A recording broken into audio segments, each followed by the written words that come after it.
Hi Halloweenies, I'm Ozzy the Horror Cub. Take a trip with me as we review Malignant, James Wan's newest horror thriller.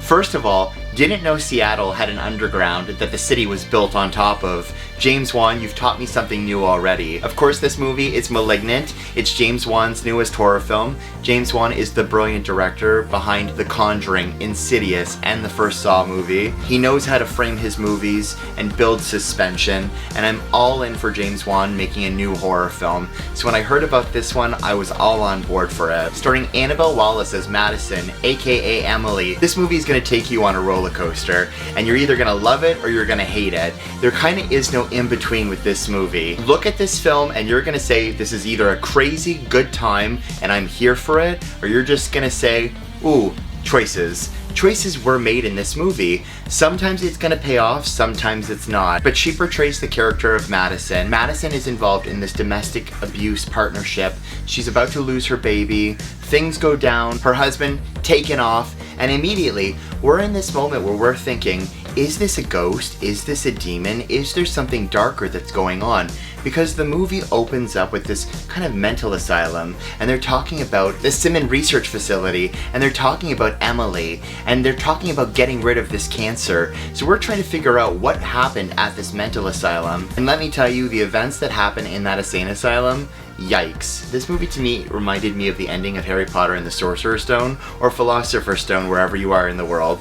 It reminded me of that because Quirrell, how he has Voldemort on the back of his head, that is very much what's going on here. Spoiler alert if you've never seen this movie or you want to be surprised going into this movie, but that's what's happening with this lead character of Madison. She is Emily, and she's basically been adopted into this new family. They've tried to cut this cancer out of her, and this cancer is Gabriel, because this whole movie you're trying to figure out who is Gabriel, and Gabriel is the cancer that's attached to Emily. It's basically a conjoined twin that's been feeding off her, and let me tell you something, when they go for it, they go for it in this movie. Gabriel takes possession of Madison throughout the events of this film and basically takes it on a roller coaster ride as he tries to eliminate all the doctors that experimented with him in the mental asylum. You can see a lot of James Wan's earlier horror influences in this film, especially with Gabriel. Gabriel, the second that he's sharpening the device that he's using to kill everybody, because he takes out all the doctors at this mental asylum. They were torturing him, but it doesn't really explain the fact that he got these powers to take over the lights or to take over the broadcast signals around him. I get that they were experimenting with him, but they didn't really go into depths with that. And Emily, the only thing that she's saying is, he's the devil. Well, you know what? They really need to play off of that, because you're either gonna love it or you're gonna hate it. You're either gonna love the fact that Gabriel can broadcast himself onto the radio, you're either gonna love the fact that Gabriel can possess Emily, twist the body, and have a police station massacre. You're either gonna love it or you're gonna hate it.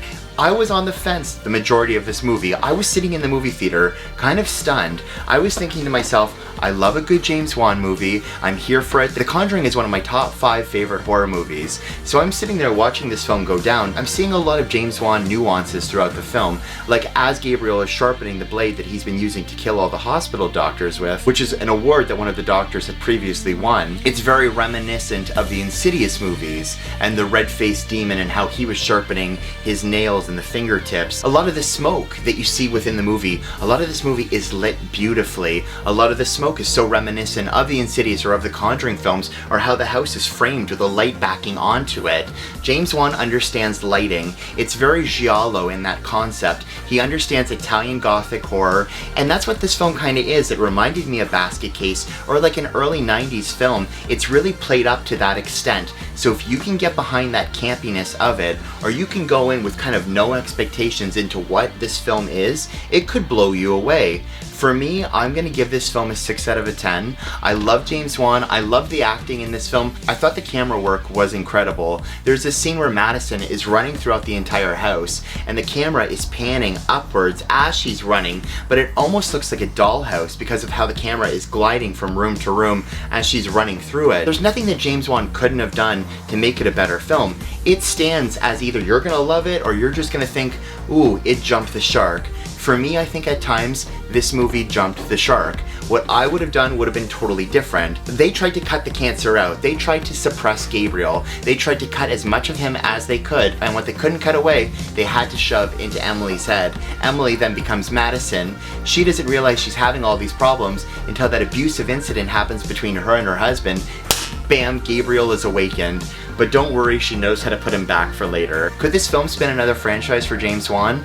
I don't know. It was different, it was unique. I don't know if enough people are gonna love it though. It just depends if enough people are gonna love it. For me, I think I need to see it a couple more times just to see if I can wrap my head around everything that happened. It completely blew me away. But I'm gonna give it a 6 out of 10. James Wan always delivers a fun, entertaining film, and that's what it was. At the end of the day, you know what? I went into the theater with no expectations thinking what this movie was, because I had only saw one of the trailers, and you know what? It did blow my mind. For better or for worse, this movie did blow my mind. Great cinematography, interesting acting choices. It's gonna hold your attention for better or for worse, and if you need to go see it again, watch it on HBO Max. So I'm gonna go watch it again on HBO Max. I'm gonna take it all in again. I just think it blew my mind, the fact that they went balls to the walls the way that they did. And you know what? I'm gonna commend this movie for going balls to the walls. If you like a good balls to the walls horror film, Malignant is the movie for you. What did you guys think about this horror movie? Let me know down below. Who is Gabriel? Did you guys know who Gabriel was? Did you think it was gonna go down the path that they were gonna go down? The whole Voldemort storyline? Tell me what you think of Malignant. Let me know down below. Are you excited if they make any more of these movies? I need to know. Until next time, stay spooky.